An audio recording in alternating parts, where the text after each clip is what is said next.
It's Roger here from What's on DisneyPlus.com with a quick review of Star Wars Tales of the Empire. But before we go any further, make sure you do hit that subscribe button to keep up with the latest Disney Plus news. So on this year's May the 4th, which takes place this coming Saturday, we're going to be getting a brand new short series, Star Wars Tales of the Empire.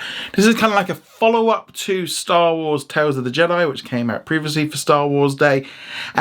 These 6 shorts, there's 3 for each character, so they focus on different periods between these characters' lives. They're about 10 to 15 minutes a piece, and trying to stay spoiler free. I don't want to give too much away in terms of what the story is about or any surprises or anything like that, but I'm going to start off with saying I'm a little bit disappointed in these for one particular reason, and that is the character choices. They picked 2 characters, one of which, if you're a big fan of Star Wars The Clone Wars, you might be alright, but for me, I couldn't even remember who she was, and now I'm actually even going to have to look up what her name is because I still can't remember what it is. So you've got 3 episodes about former Jedi Barriss Offee, and also you've got a young Morgan Elsbeth. And Morgan Elsbeth is a character I'm at least aware of because of the Ahsoka series, and we've also seen her in The Mandalorian. She's basically the witch that helps out Thrawn, and we get to see a little bit of her life before all of this sort of took place. We get to see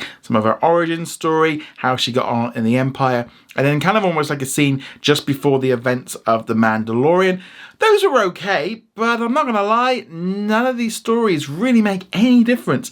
If you do not watch these, they are going to make no difference.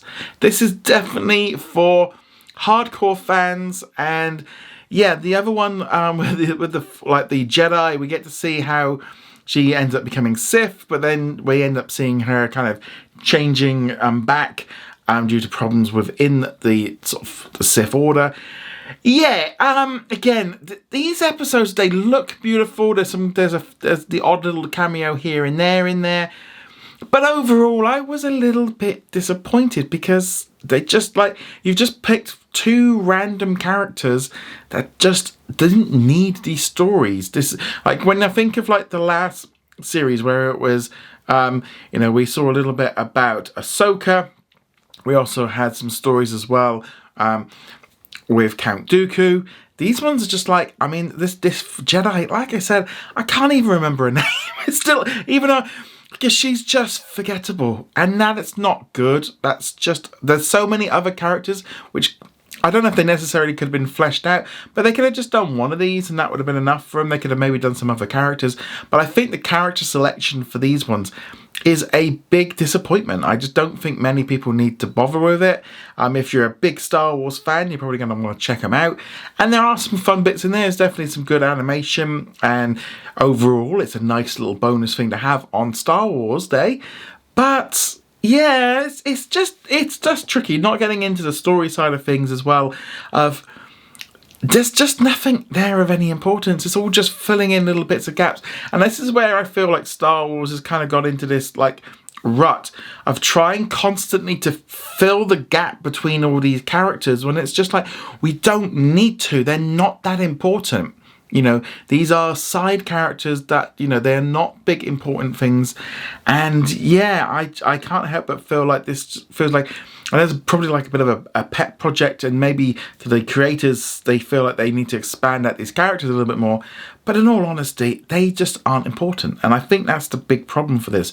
There's Tales of the Empire. They could have done so many other stories. They could have done some Darth Vader stories of some adventures, which wouldn't, just him going off doing an adventure like in the comic books, and it just, him kicking ass. That would have been cool.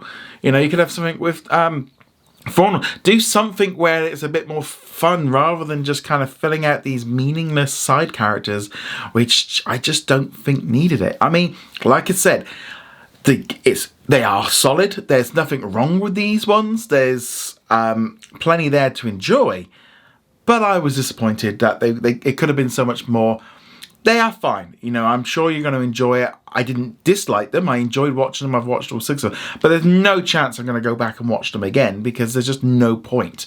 Unfortunately, I feel like I said, the character selections, we're really getting into Z-list kind of characters at this point. They could have done so much more, especially with the whole idea of Tales of the Empire. They could have done some of Grievous or some other characters within the Empire that are so much more interesting than these two that they picked. And I think that ultimately causes the problem for the series of just like, you're looking at it going, what's the point of this? But yeah. So as I said, if you are a Star Wars fan, do check it out. I mean, I'd give these ones, 3.5, 4 out of 5. They are good, but they're just meh. It's not that next level up of where, this is amazing and you have to watch it. And I think that is a little bit disappointing. If these things had never existed, it wouldn't have made any difference. And that's not really a good thing. Especially, in all honesty, they would have been better off holding off the Star Wars Bad Batch finale for this weekend and actually just not even doing this one. And that's not really a good sign. But nevertheless, are you going to be checking it out? And also, if you're watching this after it's come out, let me know. Did you agree? Do you not? And obviously, this is a spoiler-free version, so I didn't want to get too much into the stories. But let me know what you think of all this in the comments below. Go check us out over at whatsondisneyplus.com, and may the Force be with you.